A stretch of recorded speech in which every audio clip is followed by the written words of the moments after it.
Alright, this is Greg with Walnut Ridge. Today we're back doing another orientation video today on the Outback 221 UMD, sorry.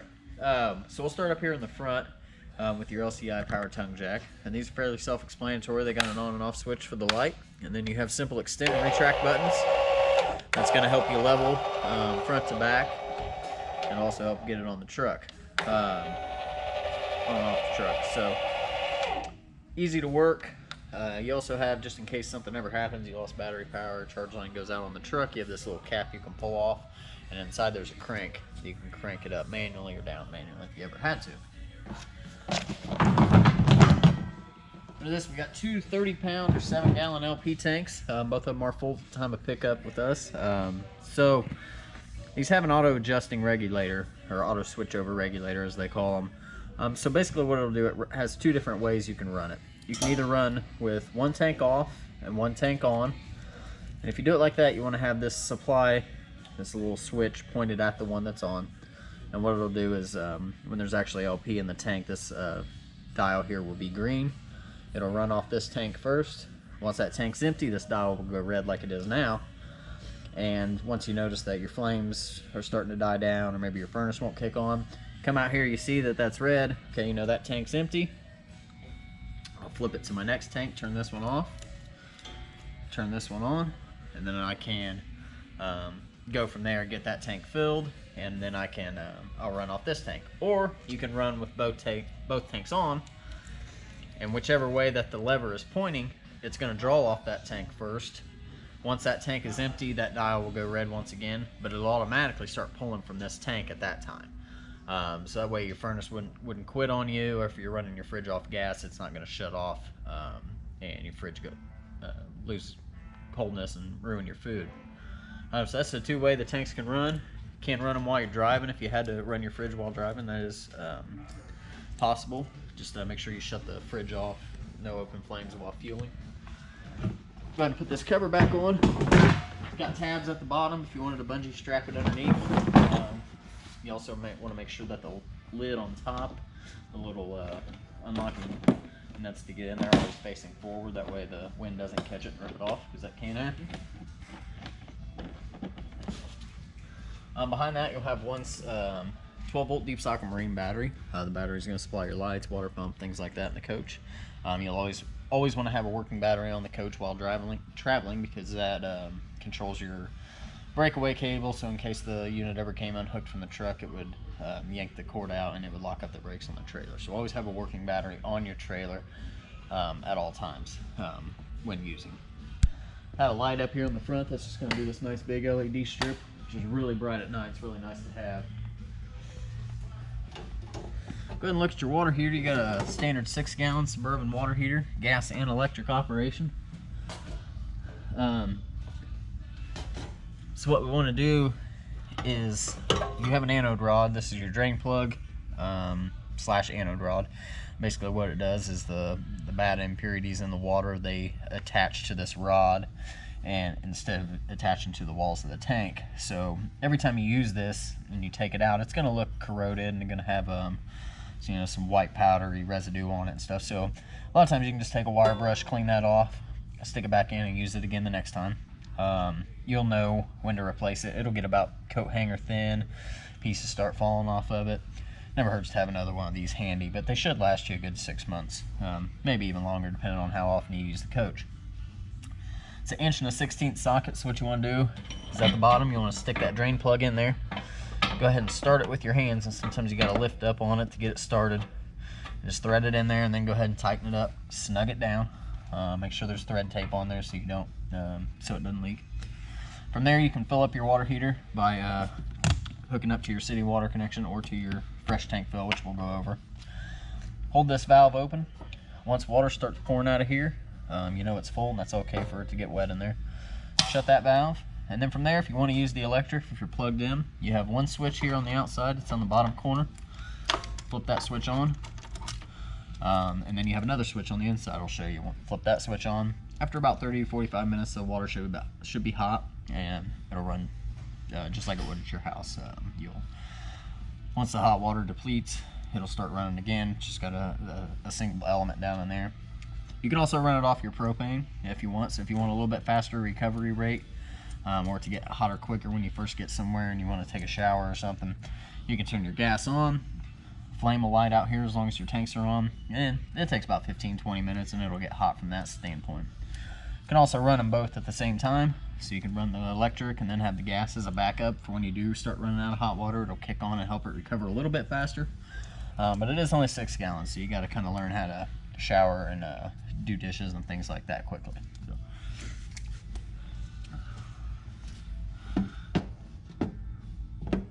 Just cover back on, just snaps on. Make sure you pull that out, twist and flip down. Like I was saying, your water connections here, you have your fresh tank fill, which basically is if you're going boondocking or you're traveling with water, you're at a state park somewhere that doesn't have a city water connection, you can fill this tank up before you leave or when you first get there at the entrance. Usually about a 35 to 40 gallon tank.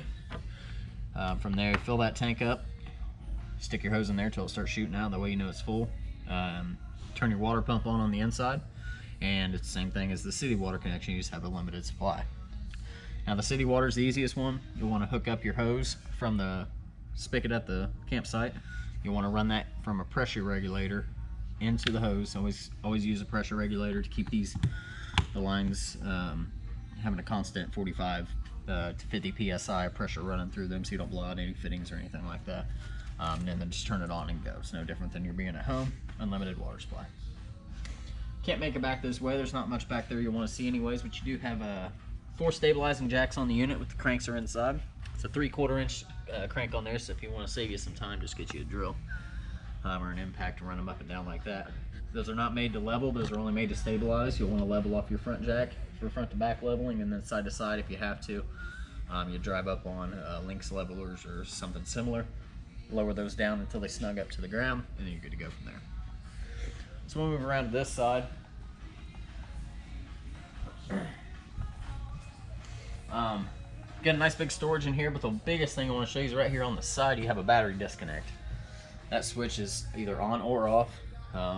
Anytime you're not going to be using the camper, say if you're going to go home and park it, go ahead and shut that switch off, and that'll prevent the things like your backlights on your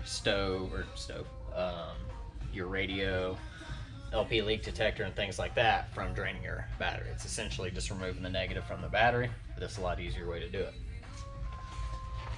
It's got motorized or flip up steps here. They just flip up, they lock themselves in, close the door and you're ready to go. When you pull out, you just pull the little ring, make sure the door is all the way open, pull them down. The legs have adjustments here. They just have a pin and you can move the legs up and down depending on the terrain where you're at. We have a couple outlets here, 110 outlets. You have satellite and TV out for the key TV system. So if you wanted to hook up a TV out here, you could.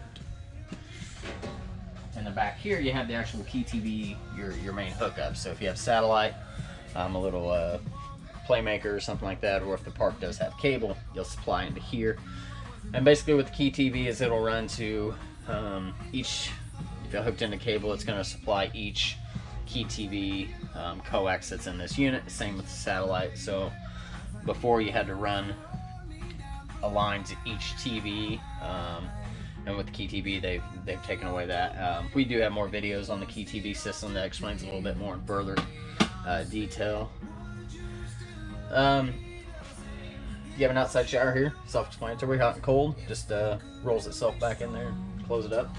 And you also have a sewer flush on this unit. So one thing we couldn't see, we might be able to make it over there. I'll say it from over here though. You have your gray and black tanks, and black's your toilet of course. And what this will do is after you're done dumping your black tank, what you want to do is shut the handle. You can hook up a hose into here and turn it on, and that's going to shoot water inside that tank and help clean it out. It's going to help keep the monitor probes clean and help with freshness and things like that. So that's one way of keeping your black tank clean. Let's go ahead and see if we can make it around to show the gray tanks on this one.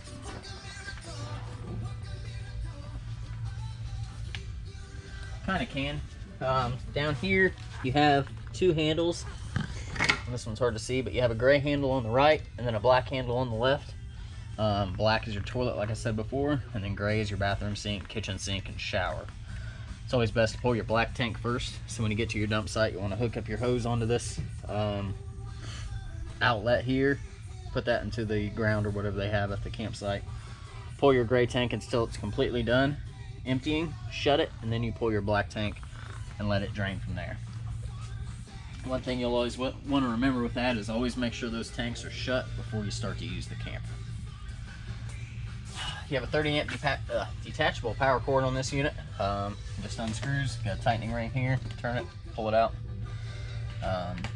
Always make sure you grab that before you leave.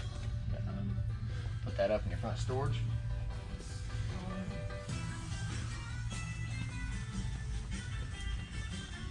Let's see, let's go ahead and head on inside. Alright, starting over here, you have, of course, big 40-inch Jensen TV on the wall here. This particular model's radio is down underneath here by the bed, so it's pretty basic, just like any car radio. So you just have a different CD. It's got auxiliary inputs. It's Bluetooth also, so really simple to figure out.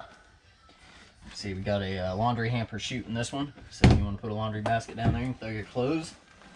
It's got outlets on both sides of the bed, and you also have one USB charger here for your phones and tablets, things like that. The really nice thing about this unit, if you have pets, they've integrated a little dog cage here on the front, so you can. They got a lot of room to roll around in there. You put your dog bed in there, and they have a little cage just to keep them put up in case they like to get into things while you're not around. So that's a nice new thing they were thinking about the pet owners with this Outback. If you don't have pets, oh, you got a nice big storage underneath there. You see all these buttons are just push button lights in here. Your main lights are all controlled from a switch over here on the monitor panel. You have your water pump at the top. I'll start up here. You have water pump with his, if you're fresh tank like I was saying before, flip that on, the pump will kick on and pressurize. And then you have your electric and gas water heater. So with the electric, you want to have the switch on at the water heater itself, and then flip this switch on when you're ready to use it. The gas, same thing, just flip the switch on. As long as your LP tank's on, it'll light. You have your levels here for your tanks. So you have your fresh tank, which is your water pump tank. Has a battery indicator on it too, so it kind of give you a rough idea where your battery's at if you are dry camping. Black one is your toilet. We have these aren't used here, so this is your gray one, which is your bathroom sink, kitchen sink, and shower. You also have regular lights, ceiling, awning, and night lights, which are little footlights placed throughout the unit. Have your slide room in and out. I'll show you that when we're done, just so you get the understanding of how it works. Same with the awning. It's simple. Extend and retract. Retract it out or extend out until as far as you can get it out. It doesn't have to go all the way out. And retract back in until it comes in against the coach, snugs up, and then you're good to go. Let's see, from here, you got your thermostat for your air conditioning. It's pretty simple. This bottom button here cycles you through each of the options. So you have cool, high and low, and then auto. I always like to recommend you leave them on high, that way they run quicker. There's no chance of the unit freezing up like that. If you hit it again, you have heat, which is gas only, off, or you can just have a fan running at high, low, or auto also. So go ahead and shut that off. Down here. Down here you have a carbon monoxide and propane gas leak detector. So if there's ever a gas leak or a carbon monoxide leak, this alarm will go off. Start screeching a loud beep at you. And it doesn't hurt to test this once a month or so. So you just push the little black button right here. It'll test. It'll beep and tell you. So should always see a green light there. If you see any other sequences of flashing green or red, it tells you exactly what the fault could possibly be. Standard microwave, nothing different than any household microwave, really easy to use. And then your stove, new feature they're putting in these, just got the blue LED backlights, but these also have igniters. So if we had LP right now hooked up, turn that a few times, it'll light. Same with the oven. So instead of having to get down there with your stick lighter, you can just turn the knob, turn it to a little flame there, hold the button in for 10 to 15 seconds, and then give it a few clicks until you see the little flame pop up at the back, just like the old ones were.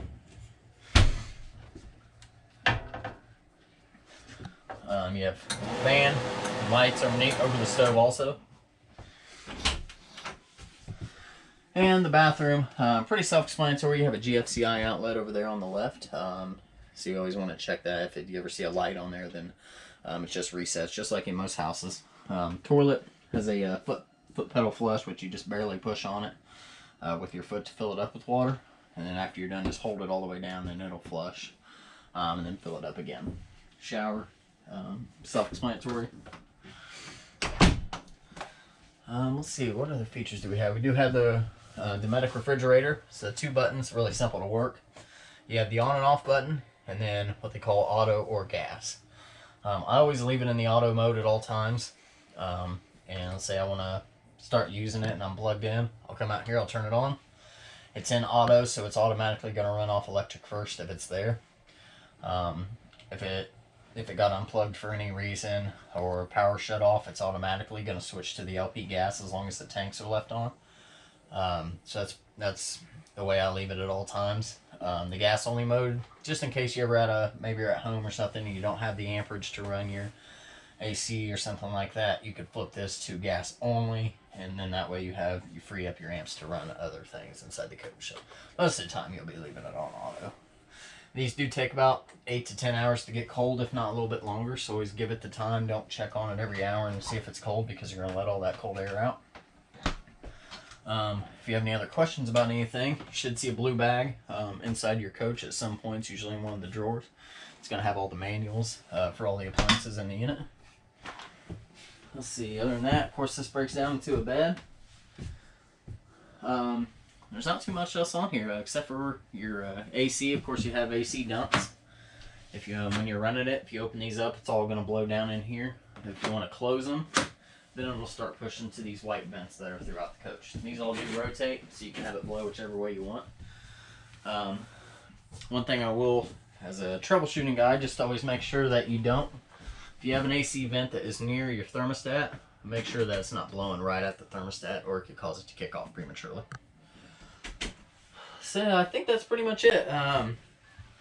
That's pretty much everything the Outback 221 UMD has to offer. It's a really nice coach. So, again, this is Greg with Walnut Ridge RV. We'll see you next time.